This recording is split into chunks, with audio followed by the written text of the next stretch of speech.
Tudo bem? Antes de expor as minhas ideias, eu quero dizer que vale conhecimento. Para quem não me conhece, eu sou Robert Bandeira. Sou bacharel em Ciências Sociais, mestre em Políticas Públicas. Atualmente, eu curso doutorado em Sociologia. Eu quero abordar hoje um tema que chamou muita atenção essa última semana. São os decretos municipais e estaduais. Eles convergem para o confinamento social ou a quarentena, como medida para amenizar a proliferação do coronavírus no Brasil. Em especial, esse assunto, ele nos convida a refletir sobre o Pacto Federativo que está presente na nossa Constituição. Esse tema ele tem chamado muita atenção, não só minha, mas de várias pessoas nesses últimos meses. Em particular, a constante luta de que busca dizer que tais medidas estão certas ou se tais medidas estão erradas. Para início de conversa, chama a atenção a importância de se conhecer a nossa Constituição Federal. Eu sou conhecedor da grande diferença que temos acesso, a grande diferença do que nós temos acesso ao ensino de qualidade no Brasil. Em particular, o ensino emancipador, aquele que nos prepara para viver com qualidade em sociedade. Porém, conhecer a nossa Constituição é conhecer as regras do jogo, é conhecer, conhecer como devemos atuar ou não em sociedade a partir dos ditames legais. Com isso, estou correndo o risco de ser simplista, e é nela que encontramos o que pode e o que não pode em termos legais. Em primeiro lugar, nossa conversa de hoje, pretendo abordar de forma resumida sobre o federalismo. Em um segundo momento, eu quero abordar um pouco sobre a nossa Constituição, em especial, 3 artigos que nós podemos visualizar a instituição do federalismo nas regras legais brasileiras. São eles o artigo 23, o artigo 24 e o artigo 198. Por fim, eu quero buscar realizar uma pequena análise sobre a decisão do STF no último dia 15 de abril de 2020, que trata dessa temática. Creio que muitos de vocês que estão me assistindo nesse momento já sabem disso. Quero deixar claro que a minha intenção aqui é informar e não dissertar nos termos acadêmicos da questão em si, detidamente sobre esse assunto. Com isso, eu sei que vou correr muitos riscos, principalmente de ser muito simplista, da simplificação.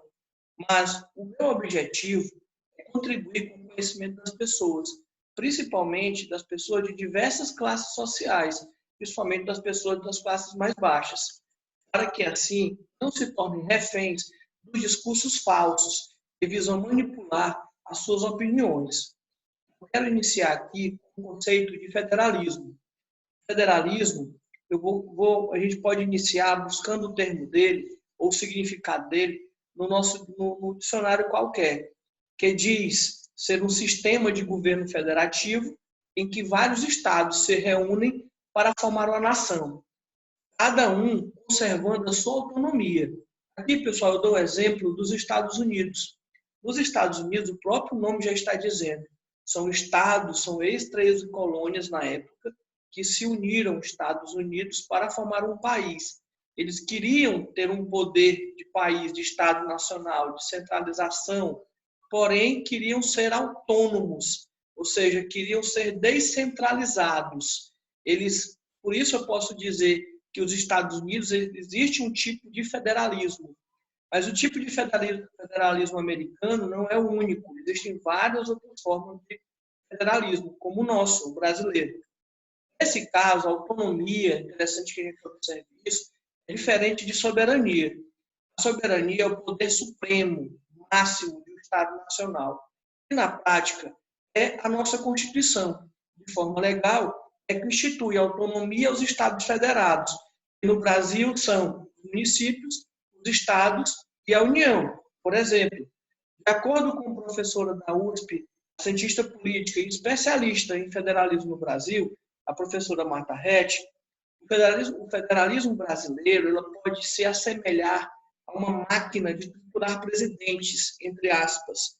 Por quê? Porque a combinação do sistema presidencialista de coalizão, onde nós temos um presidente e vários partidos no Congresso Nacional governando, ou seja, para que o presidente ele possa passar pelo crivo, a sua decisão passa pelo crivo, tem que passar pelo crivo de vários partidos, cai aí um sistema multipartidário, é um sistema de diversos partidos que nós temos. Soma-se a isso uma grande indisciplina partidária, ou seja, nem sempre os parlamentares querem votar com o que diz o partido. Então, nesse momento, eu posso observar, a partir disso, que o federalismo ele gera um excesso de pontos de veto no processo decisório, elevando os custos das várias aprovações, a exemplo das reformas constitucionais. Aqui eu posso chamar a atenção a reforma trabalhista, a reforma previdenciária. Elas não se deram do dia para a noite, mas se deram a partir de momentos de várias discussões, de vários acordos que foram feitos com os partidos políticos. Então, ainda de acordo com a professora Marta Retti, além de gerar impasses no processo decisório, essa descentralização do sistema partidário e o federalismo, que é uma descentralização, influenciariam também o conteúdo das decisões políticas para os presidentes, pois os presidentes eles poderiam ficar imobilizados nas áreas de política, em que o Congresso, os governadores, os prefeitos atuam como agentes que têm o poder de vetar as tomadas de decisão dos presidentes.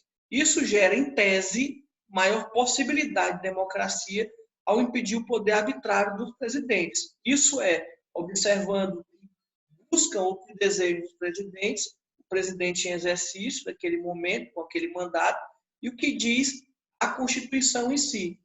Eu posso dizer, pessoal, em outras palavras, que falar de federalismo, é falar de descentralização, é descentralizar o poder político de tomada de decisão a partir desses 3 entes federativos aqui do Brasil, no nosso caso, por exemplo, e repetindo, que é o município, é o estado, são os estados e é a União.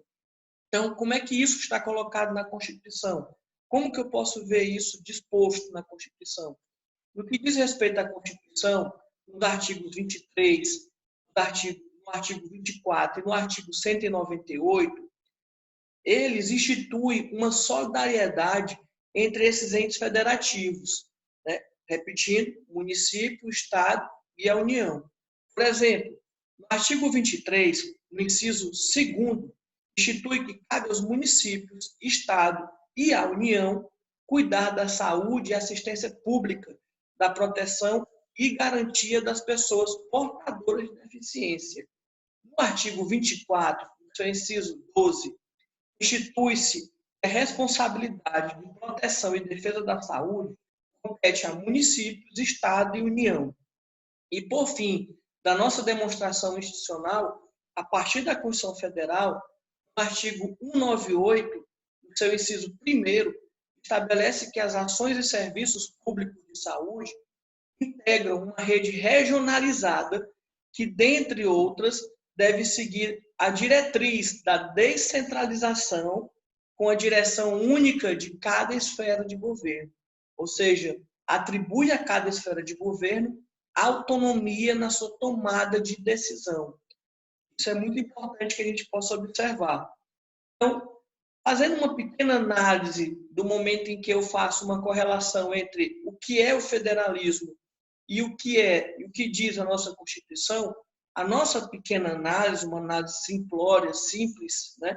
Eu diria até que para iniciar essa nossa análise simples, nós podemos dizer que no dia 15 de abril de 2020, o STF, como dizem muitas pessoas e muitos vídeos de forma que buscam manipular, na nossa opinião, o STF ele não atropelou a Constituição Federal ao garantir o poder de estados e municípios que possam, sim, estabelecer políticas de saúde, inclusive questões de quarentena, assim como a classificação dos serviços essenciais nesse período de pandemia do Covid-19. É importante, pessoal, que a gente atente para isso, para que a gente não seja refém dessas mensagens falsas, né, chamadas fake news, né? Então, eu posso dizer para vocês, posso assegurar para vocês, que o STF não deu poder aos estados e municípios, ele atuou, foi como revisor da Constituição. ele deve ou deveria, né, existem as controvérsias, garantir a Constituição. Eu tenho consciência das decisões duvidosas do STF, mas nesse momento ele se apegou à Constituição, como deve ser, ou deveria ser. Assim, ele não retirou o poder do presidente. Pelo contrário, ele garantiu aos entes federativos o que diz a Constituição Federal, ao restringir o desejo arbitrário do presidente da República. Então, ele atuou como um mecanismo de análise da Constituição e não criou regra, como existem alguns artigos de jornais, né, de sites, dizendo que STF obriga, né, o STF define, ele não define, tá certo? Ele está fazendo uma análise da Constituição. Nesse momento, ele acerta a fazer esse análise da comunicação, da Constituição, perdão. É só a gente observar o que eu disse sobre federalismo e o que eu disse sobre os artigos constitucionais. Por fim, para finalizar a minha explanação de hoje, eu destaco que se muitos estados e muitos municípios têm baixo número de pessoas infectadas e número de mortes, como muitos dizem por aí, até dando, eu posso colocar pano para manga para que possa abrir os comércios, dê crédito aos decretos municipais e estaduais, pois sem eles a proliferação do vírus estava em grau mais elevado. Alguém pode perguntar, mas e a economia? Como deve ser feito? A culpa do retrocesso econômico pode ser dos decretos, esses decretos municipais e estaduais? Eu digo, esse é um assunto do próximo vídeo, mas permitam-me adiantar. Quando o Brasil precisa parar, o que o Estado Nacional, o governo federal, pode fazer para os seus cidadãos que pagam impostos, tanto dos seus rendimentos como do seu consumo? Com esse questionamento, eu finalizo o vídeo de hoje. Caso tenha gostado e queira, peço, por favor, que compartilhe, que curta e que se inscreva no canal.